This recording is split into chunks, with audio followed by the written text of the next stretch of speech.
नमस्कार प्रेक्षक हो, आज ऐकूया परमात्मा यांच्या शोधात एका भक्ताचा अमूल्य अनुभव।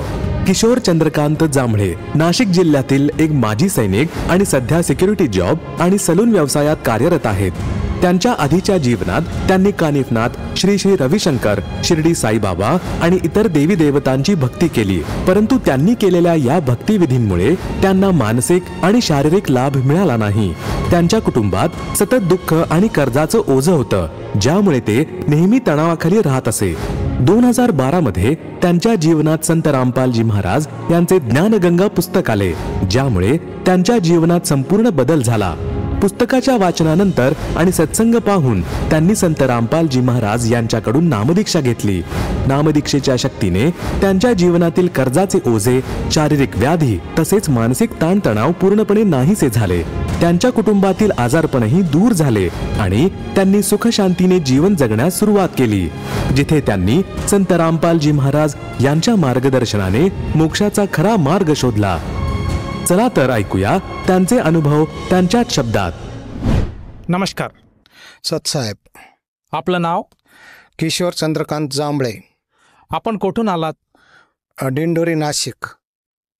आपला व्यवसाय काय आहे? मी पहिले आर्मीमध्ये होतो, त्यानंतर आता सिक्युरिटीचा जॉब करतोय आणि पार्ट टाईममध्ये सलूनचा व्यवसाय करतोय। संत रामपालजी महाराजांची गुरुदीक्षा आपण कधी घेतली? संत रामपालजी महाराजांची दीक्षा 28 जुलै 2012ला घेतली। संत रामपालजी महाराजांची गुरुदीक्षा घेण्या अगोदर आपण व आपला परिवार कोणती भक्ती साधना करत होतात? संत रामपालजी महाराजांची दीक्षा घेण्याच्या आधी आम्ही पहिले कानिफनाथांची भक्ती करत होतो। कानिफनाथांची भक्ती याच्यासाठी करत होतो, म्हणजे कमीत कमी 20 वर्ष कानिफनाथांची भक्ती केली। असं वाटायचं की बा कानिफनाथ म्हणजे बा हत्तीच्या कानातून कानिफनाथांचा जन्म झाला आहे, त्याच्यामुळे असं वाटायचं का बा हे नवनाथामध्ये कानिफनाथ म्हणजे एकदम श्रेष्ठ असं वाटायचं आणि कानिफनाथांची भक्ती करायचो। त्यानंतर मग परत ते काही एवढं वाटत नव्हतं की बा चला भक्ती म्हणून भक्ती करायचो। मडीला जायचो, त्यानंतर मडीची जत्रा आली का काठी नाचवायचो, त्यानंतर रेवडे उधळायचो। सगळे असे आमचं मोठा असं समजा का तिथे मोठा कार्यक्रम व्हायचा। त्यानंतर ते झाल्यावर दर कोजागिरी पौर्णिमेला आमच्याकडे सप्तशृंगी मातेचं मंदिर आहे, तिकडे नाशिकहून पायी कावड घेऊन जायचो। कमीत कमी 50-60 किलोमीटर पायी कावड घेऊन जायचो, पायाला फोडे असतर। असं वाटायचं का बा ही कावड नेल्यामुळे आपल्या काहीतरी पापाचं काही पापकर्म कमी होतील, या दृष्टी हा विचार ठेवून आम्ही तिथपर्यंत जायचो। पण नंतर जसं ते पण करून बघितलं, त्यानंतर श्री श्री रविशंकरजी त्यांचा बी काही कॅम्प राहायचे, तिथे बी साधना राहायचे, ते साधना बी करायचो। पूर्ण हातपाय दुखून जायचे, पण असं वाटायचं की नाही इथे बी आपल्याला काहीतरी शारीरिक लाभ होईल, या दृष्टिकोनातून त्या ठिकाणी पण जायचो। त्यानंतर शिर्डीच्या साईबाबांना बी जायचो। त्यानंतर हनुमान जयंती आली तर हनुमान जयंतीचा बी उत्सव मोठ्या प्रमाणात साजरा करायचो आणि गणपती आले तर गणपती बसवायचो। म्हणजे असं कोणतंच हे नव्हतं का बा आपण हे केलं नाही म्हणून, जे आपल्याला वाटलं बा नाही आता ही भक्ती केल्याने हे आपल्याला लाभ भेटेल, हे होईल, पण सगळं करून बघितलं, पण जे काही दुःख राहायचं ते कायम दुःख राहायचं। असं वाटायचं की आपण एवढं करतोय तरी पण मग आपल्या दारी आपल्याला दुःख काय येतंय। जर कोणताही सीझन आला, काही आलं, जसं उन्हाळा, पावसाळा, हिवाळा आला, सीझन बदललं का आम्हाला सर्वांना हॉस्पिटलमध्ये जावं लागायचं आणि घरामध्ये कायम चिडचिड कायम हे असं वाटायचं। रोजची कटकट काही ना काही राहायची, पैसा टिकत नसायचा। इकडे असं वाटत बाहेर जाऊ, एखाद्या बाहेर भक्ताकडे पाहू, पण त्याच्याने बी काहीच असं लाभ होत नव्हता। एक दिवस अशी परिस्थिती निर्माण झाली होती का माझं खूप मोठं कर्ज होऊन गेलं होतं। तर मग ते कर्ज असं होऊन गेलं का त्या कर्जाच्या याच्यामध्ये मला झोप पण लागत नसायची। तर मग खूप असं टेन्शनमध्ये माझं जीवन चाललेलं होतं। सर, जसं तुम्ही सांगत आहात की आपण पूर्वीपासूनच परमेश्वराच्या शोधात होते आणि त्यासाठी तुम्ही वेगवेगळ्या स्थळावर, तीर्थस्थळावर जाऊन माथा टेकत होते, तर मला असं विचारायचं आहे की ही जी आपली परमेश्वराची किंवा परमात्म्याची जी काही खोज होती, ही खोज आपली पूर्ण झाली का आणि आपल्याला खरा परमात्मा मिळाला का? हे आज ज्यावेळेस मी पूर्ण हे करत असताना, ज्यावेळेस आम्ही म्हणजे घरी माझी मिसेस आणि ते बाया असे बसलेल्या होत्या आणि एक आमचे गुरुबंधू ज्यावेळेस पुस्तक सेवा आहे, पुस्तक सेवा करत करत आले. पण परिस्थिती अशी होती की त्यावेळेस माझ्याकडे 10 रुपयेसुद्धा नव्हते. माझ्या मिसेसने 1-1 रुपया गोळा करून एक पुस्तक घेतलं, ज्ञानगंगा म्हणून. ते ज्ञानगंगा पुस्तक घेतलं आणि ते पुस्तक मला म्हणे, हे पुस्तक तुम्ही वाचा. तर ते पुस्तक मी, आता माझी मिसेस तर काही कोणत्या देवाला धर्माला मानत नव्हती, पण तिला माहिती होतं का कोणीतरी एक संत अशी काही शक्ती आहे का ती शक्ती पूर्ण काम करते किंवा सगळं काही चालवते. पण ती विश्वास ठेवत नव्हती. पण तिने जेव्हा ती मला पुस्तक दाखवलं तर मला म्हणे की बाबा एक पुस्तक मी घेतलं आहे 10 रुपयाचं, ज्ञानगंगा म्हणून आहे. तर ते मला जे काही प्रश्न होते त्या प्रश्नाचे उत्तर या पुस्तकामध्ये आहे. तर मग मला म्हणे हे तुम्ही वाचा म्हणे. हे वाचलं मग आपल्या घरात काहीतरी वाटल याच्यामध्ये काहीतरी पुस्तकामध्ये आहे, तुम्ही वाचा. मग ते पुस्तक जेव्हा मी वाचायला सुरुवात केली तर पुस्तक वाचता वाचता मला फक्त एवढंच वाटत होतं का बाबा माझं एक कर्ज आणि हे माझे दुःख कधी दूर होईल एवढंच मला वाटायचं. पण जेव्हा पुस्तक वाचायला घेतलं तर हळूहळू ते पुस्तक वाचत त्यानंतर त्याच्यावर पाठीमागं काही चॅनल्स दिलेले होते. त्या चॅनल्सवर संत रामपालजी महाराजांचे काही सत्संग लागायचे. तर मग ते सत्संग बी बघायला लागलो. सत्संग बघताना सत्संग आणि पुस्तक असं दोन्ही वाचायला लागलो. पुस्तक आणि सत्संग वाचता वाचता त्याच्यातलं मला एक कळालं. मग ते जे गुरुबंधूंचे पुस्तक घेऊन आले होते, मग त्याच्यावर नंबर होता.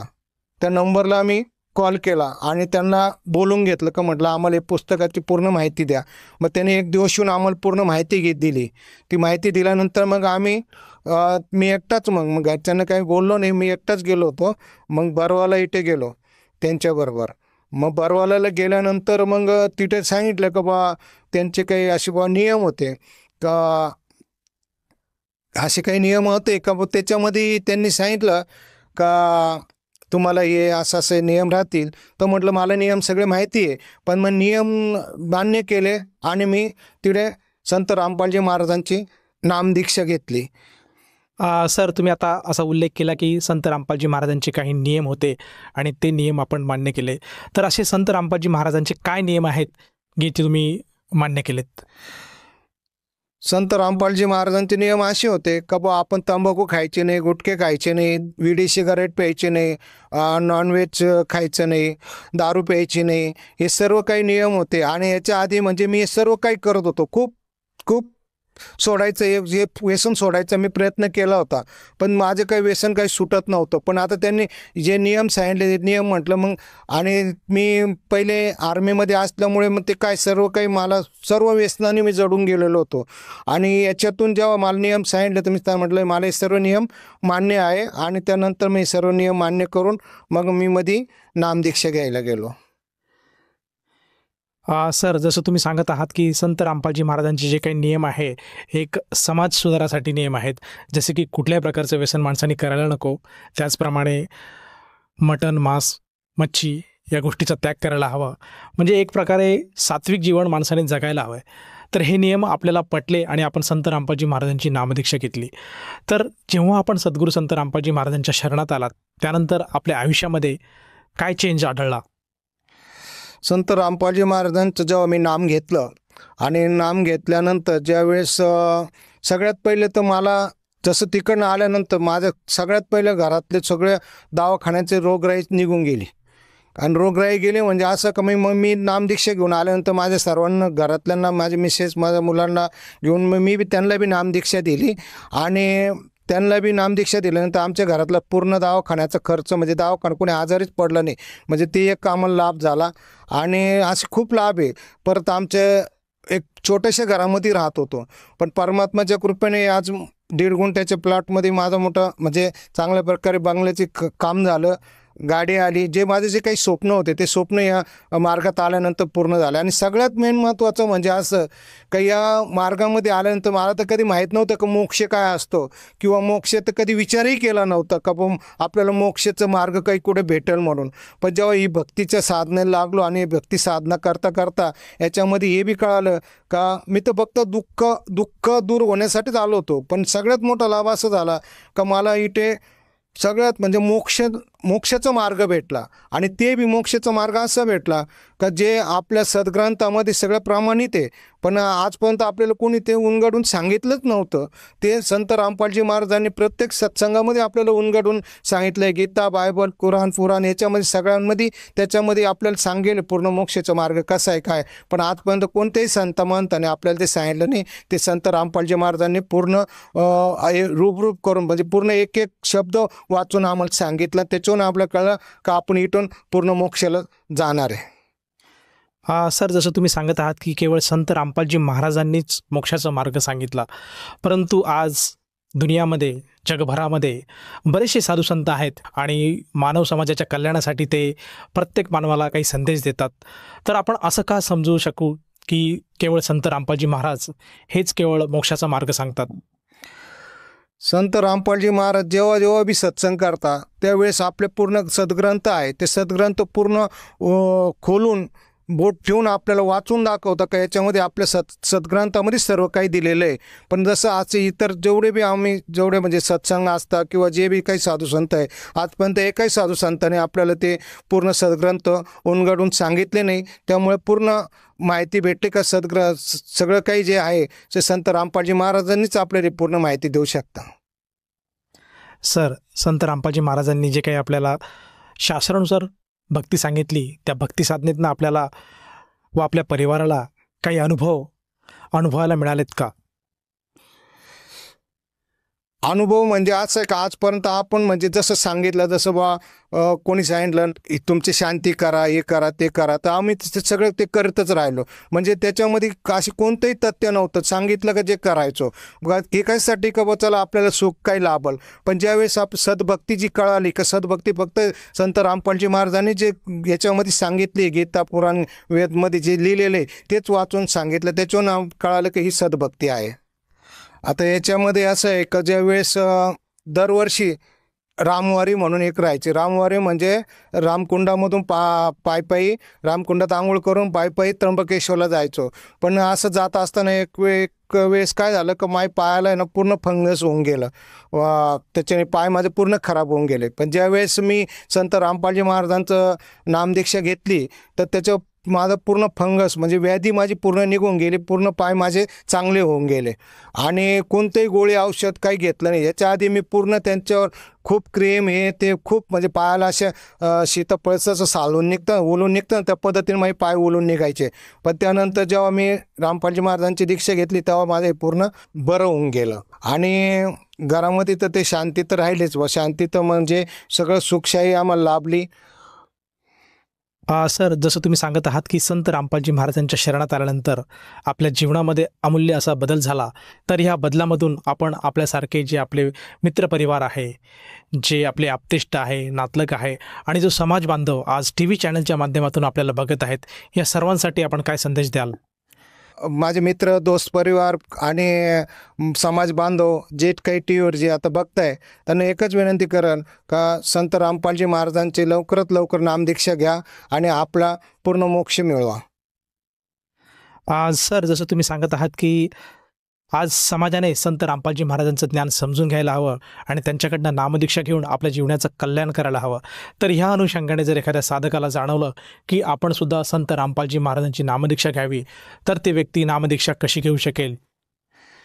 तर प्रत्येक TV चॅनलवर सत्संग चालतो, त्या सत्संगाच्या खाली मोबाईल नंबर येत असतात. त्या मोबाईल नंबरवर आपण कॉन्टॅक्ट करू शकता आणि जो बी म्हणजे आपले जिल्हा वाईज नामदान केंद्र आहे त्या नामदान केंद्रामध्ये जाऊन तिथे कॉल करून आपण नामदीक्षा तिथे घेऊ शकता.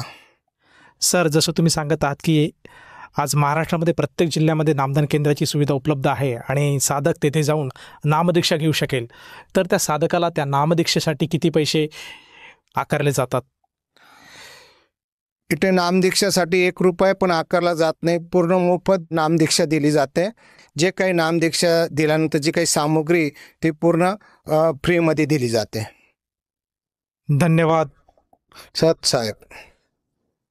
संपूर्ण विश्वामध्ये 500 पेक्षा जास्त नामदीक्षा केंद्र आहेत जिथे निशुल्क नामदीक्षा दिली जाते.